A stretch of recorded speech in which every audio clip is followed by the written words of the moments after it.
धन्यवाद सभापति महोदय। आपने मुझे राष्ट्रपति जी के अभिभाषण के समर्थन के लिए बोलने के लिए परमिशन दी, उसके लिए आपको धन्यवाद। राष्ट्रपति जी के अभिभाषण से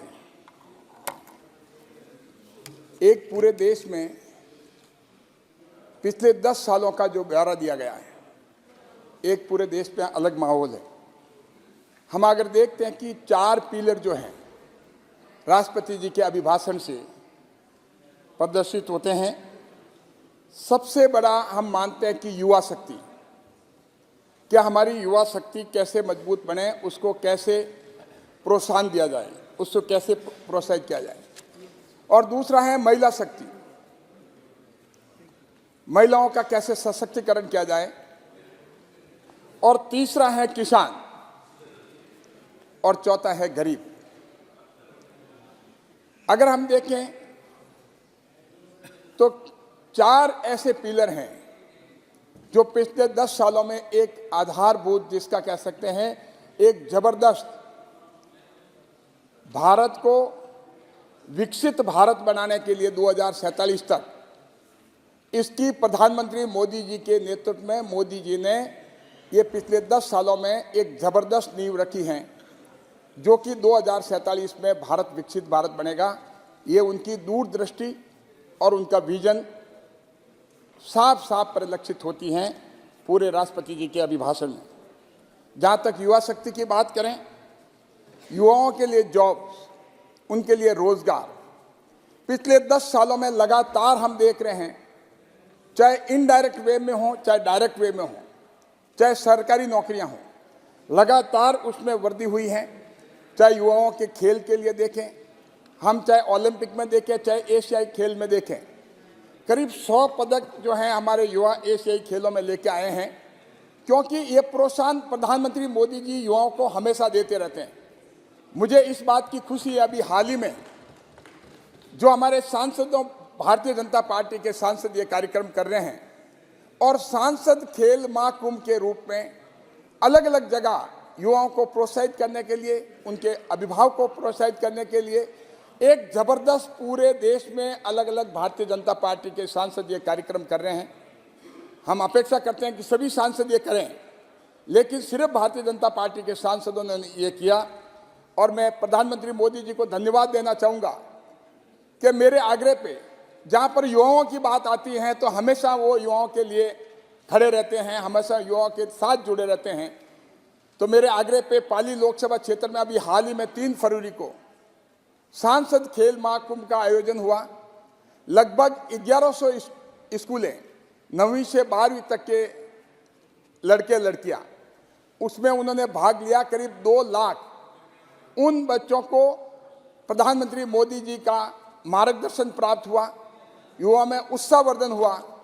तो आप सोच सकते हैं कि युवाओं के लिए अपना अमूल्य समय निकाल करके हमेशा प्रधानमंत्री मोदी जी इसमें खड़े रहते हैं। और आज हाल ही में जिस हिसाब से युवा पीड़ा भुगत रहे थे हमारे रोजगार के लिए, मैं राजस्थान का उदाहरण दूं, राजस्थान में जिस हिसाब से कोई 18 बार पेपर लीक हुए और परीक्षाओं में गड़बड़ी हुई, तो मोदी जी के नेतृत्व में आज ही public examination prevention of unfair means bill जो है आज ही 1 घंटे के पहले यहाँ पर पार्लियामेंट में वो ले हुआ।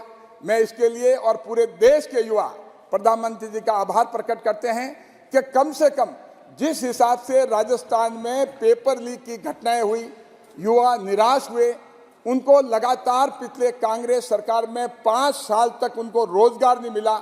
इस तरह से कानून आने से पूरे देश का युवा अब उसको ये विश्वास हो गया है कि अगर मोदी सरकार ने और मोदी जी ने ये कानून लेके आए हैं तो उनका भविष्य, उनका रोजगार का भविष्य सुरक्षित रहेगा और उनके साथ किसी तरह की बदमाशी नहीं होगी और धोखाधड़ी नहीं होगी। और यही नहीं, माननीय सभापति महोदय, मैं बताना चाहूँगा कि जिस हिसाब से लंबे समय तक एक पूरे हमारे संस्कार में ये घुस गया था कि किस हिसाब से कॉलोनाइजेशन का हमारे ऊपर था कि हमारी जो राष्ट्रीय शिक्षा नीति आने के पहले जो एक मातृभाषा में पढ़ाई नहीं होने की वजह से हमें हमेशा जो खास करके गांव का गरीब, चाहे शेड्यूल कास्ट हो, शेड्यूल ट्राइब हो, चाहे ओबीसी हो, ये हमेशा वंचित रह जाते थे आगे आने में। अब उनको आगे लाने के लिए राष्ट्रीय शिक्षा नीति के तहत में मातृभाषा में, चाहे हमारे वकालत की पढ़ाई हो, कानून की हो, और चाहे हमारे मेडिकल की हो, और चाहे आईआईटी हो, ये अब मातृभाषा में पढ़ाई जाएगी। ये अपने आप में देश के लिए और हमारे उन गरीबों के लिए जो शेड्यूल कास्ट के लोग हैं, शेड्यूल ट्राइब के लोग हैं, जो गांव में रहते हैं, दूर दराज रहते हैं, शिक्षा से वंचित रहते हैं, अब उनको इसका मौका मिलेगा और अपनी मातृभाषा में पढ़ाई कर करके देश का नाम और परिवार का नाम रोशन करेंगे। इतना ही नहीं, युवाओं के लिए प्रधानमंत्री मोदी जी को इतनी चिंता है कि उनको भी क्वालिटी शिक्षा, गुणवत्ता की शिक्षा मिले, तो उसके लिए करीब 14,000 पीएम श्री विद्यालय खोले जा रहे हैं। इसमें आने वाले टाइम में हमारे दूर दराज के जो गांव के युवा हैं, जो गरीब परिवारों से हैं, उनको भी आगे आने का मौका मिलेगा।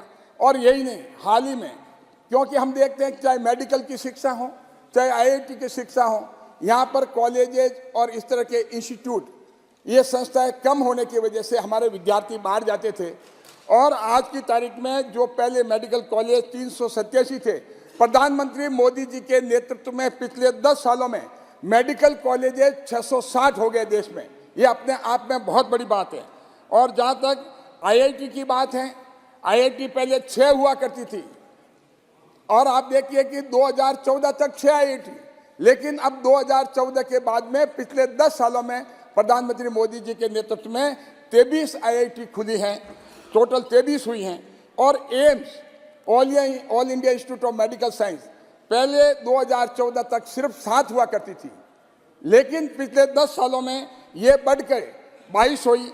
और यही नहीं, इंडियन इंस्टीट्यूट ऑफ मैनेजमेंट पहले 13 हुआ करती थी, वो बढ़ करके पिछले 10 सालों में और अब करीब 20 ये हुई है।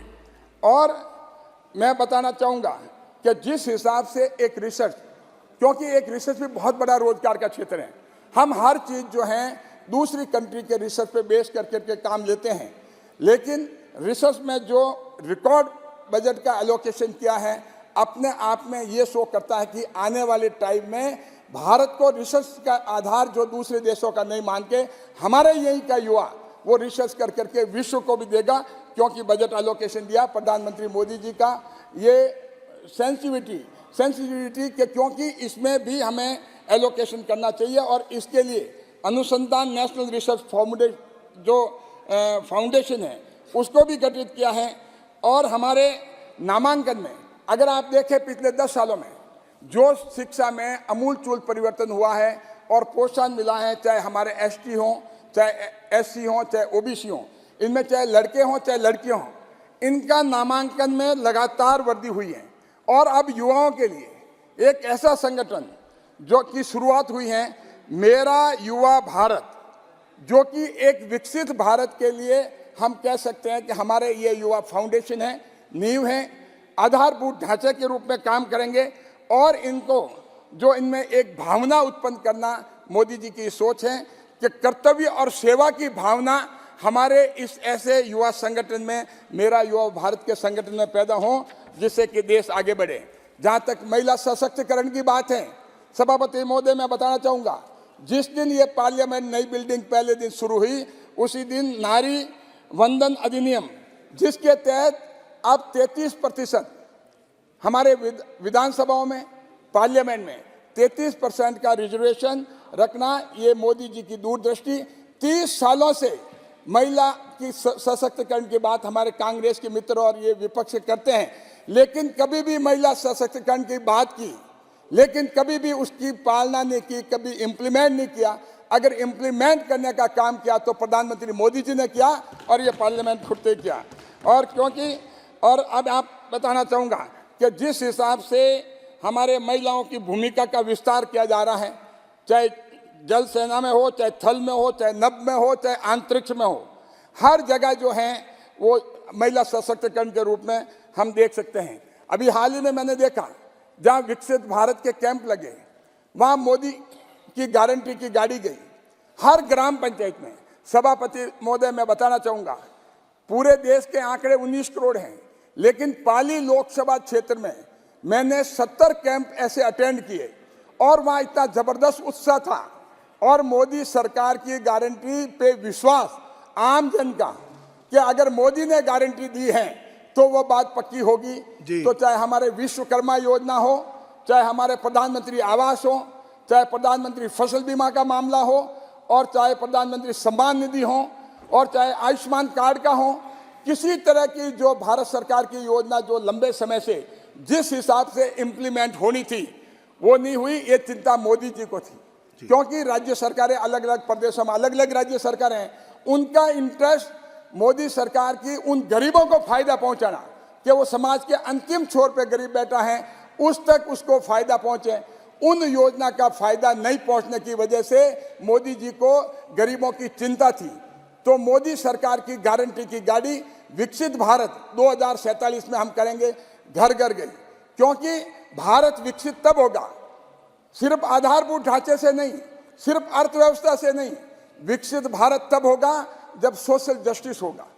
तो सामाजिक न्याय के लिए ये गाड़ियां मोदी सरकार की गारंटी की गाड़ी गई और ये विश्वास आम जन का, मैं मेरे पाली लोकसभा क्षेत्र में कह सकता हूं, मैं जहां भी गया अटूट विश्वास। जब उनको पूछा कि भाई आपको घर की बात की कि ये मोदी का दिया हुआ है, कि जब एक समय था हमारे टपकती थी झोंपड़ी, हमारे बिस्तर गीले हो जाते थे, अनाज गीला हो जाता था, बच्चों के पढ़ने की कॉपियां गीली हो जाती थी। अब वो कहते हैं कि मैं बहुत खुश हूं और उन्होंने कहा कि मोदी जी को मेरा धन्यवाद कहना, पार्लियामेंट से आप धन्यवाद कहना। तो सभापति महोदय, ये बात सुन के ऐसा लगता है कि वास्तव में अब की बार जो मोदी सरकार की गाड़ी विकसित भारत 2047 के लिए गई और वास्तव में वो उन लोगों के लिए थी समाज के अंतिम छोर पे थे, चाहे उज्ज्वला गैस के थे, चाहे शौचालय के मामले में थे, वो उनके भाव जो थे वो देखने लायक थे। और यही नहीं, मैं आपको बताना चाहूंगा कि हमारे सहायता समूह, जब मैं गया तो वहां कर हाँ मैं समाप्त करता हूँ। तो करीब स्वयं सहायता समूह जो हैं हमारे 10 करोड़ महिलाएं इससे जुड़ी हुई, ये बहुत बड़ी योजना है सभापति महोदय। इससे कितना बड़ा एम्प्लॉयमेंट जनरेट होता है। हमने देखा उनके लोकल प्रोडक्ट, वो अलग अलग तरह के प्रोडक्ट बनाते हैं, चाहे अचार हो, चाहे जूती हो, चाहे बैग हो, कई तरह के अलग अलग जो बनाते हैं। हमने पूछा, उन्होंने कहा हम घर का काम भी कर लेते हैं और हमें 5 से 10 हज़ार रुपया महीना घर बैठे इस तरह का मिल जाता है। तो इसमें करीब मोदी सरकार ने 8 लाख करोड़ का ऋण और 40,000 करोड़ की वित्तीय सहायता इन महिलाओं को दी है। तो ये भी एक बहुत बड़ा कदम महिला सशक्तिकरण के लिए है और 2 लाख लखपति दीदी बनाने का है। और उसके अलावा मातृावकाश जो पहले 12 वीक था अब 26 वीक करा गया। सेना में स्तरीय कमीशन का किया गया। लड़ाकू पायलट और नौसेना में हमारे महिलाओं को स्थान दिया जा रहा है। तो ये सारी चीजें जो हैं महिला सशक्तिकरण की। अब मैं सिर्फ संक्षिप्त में आपको किसानों के बारे में बताऊंगा, किसानों के बारे में, क्योंकि मैं किसान परिवार से आता हूं, इसलिए मुझे पूरा विश्वास है कि आप मुझे परमिशन देंगे जिससे कि मैं किसानों के बारे में मैं 2 मिनट में मेरी बात करके बता के समाप्त करता हूं। और जहां तक पीएम किसान निधि, आप सोचिए सभापति महोदय, किसान को बीज की जरूरत पड़ती है तो 3 बार उसके खाते में 2-2 हज़ार रुपये जाता है, उसको बहुत उसके खुशी की लहर उसके चेहरे पे आती है। और आप देखेंगे इसके लिए सरकार ने किसानों के लिए पिछले 10 सालों में 2,80,000 करोड़ 2,80,000 करोड़ किसानों के खातों में भेजे हैं। और जो ऋण जो आज तक दिया किसानों को वो पहले से बहुत 3 गुना ज्यादा दिया है। और बस 1 मिनट सर, और फसल बीमा योजना में 30 करोड़ का प्रीमियम सरकार ने भरा है, मोदी सरकार ने भरा है और उससे किसानों को 1.5 लाख करोड़ का क्लेम मिला है। और यही नहीं, एमएसपी के लिए 18 लाख करोड़ धान और सिर्फ गेहूं के लिए और 1.25 लाख करोड़ तिलहन और दलहन के लिए करीब 19 लाख करोड़ रुपए जो हैं मोदी सरकार ने पिछले 10 सालों में दिया है। और कृषि निर्यात के लिए 4 लाख करोड़ का जो फायदा हो रहा है और सब्सिडी खाद पे करीब 11 लाख करोड़। और बस 1 मिनट सर, और सबका साथ सबका विकास बिना किसी भेदभाव के, ये कोई आरोप नहीं लगा सकता, ये कांग्रेस पे लगाए जा सकते। अगर आप देखें बाबा साहब अम्बेडकर की बात, जो सबसे ज्यादा तिरस्कार मिला है कृपा करके वो कांग्रेस के द्वारा मिला है। और उनके समाप्त कीजिए। खत्म कर रहा हूं सर, एक मिनट। 5 स्थान उनके विकसित कर, पंच तीर्थ विकसित करने का काम किया है तो मोदी जी ने किया है। कांग्रेस ने हमेशा उनको इग्नोर किया है। और चाहे आदिवासी स्वतंत्रता सेनानियों के लिए 10 संग्रहालयों का निर्माण किया है तो मोदी सरकार ने किया है। तो आप देखेंगे ओबीसी कमीशन बनाने का काम किया तो मोदी जी ने किया। आज तक इग्नोर करते रहे कांग्रेस और ये लोग। और मैं बताना चाहूंगा अध्यक्ष महोदय, चाहे मेरे पाली लोग, बस 1 मिनट सर, एक मिनट में खत्म करता हूँ। संकेत किए जाने के बाद, अनुरोध किए जाने के बाद सभापति जी आप थोड़ा समेटिए विषय को। बस दो शब्द मैं अभी हाल ही में बस दो लाइनें। पाली लोकसभा क्षेत्र के लिए पिछले 10 सालों में 21,723 करोड़ विभिन्न योजना में खर्च हुआ। इसलिए प्रधानमंत्री मोदी जी का पाली की लोकसभा क्षेत्रवासियों के लिए मेरी तरफ से बहुत बहुत आभार, धन्यवाद।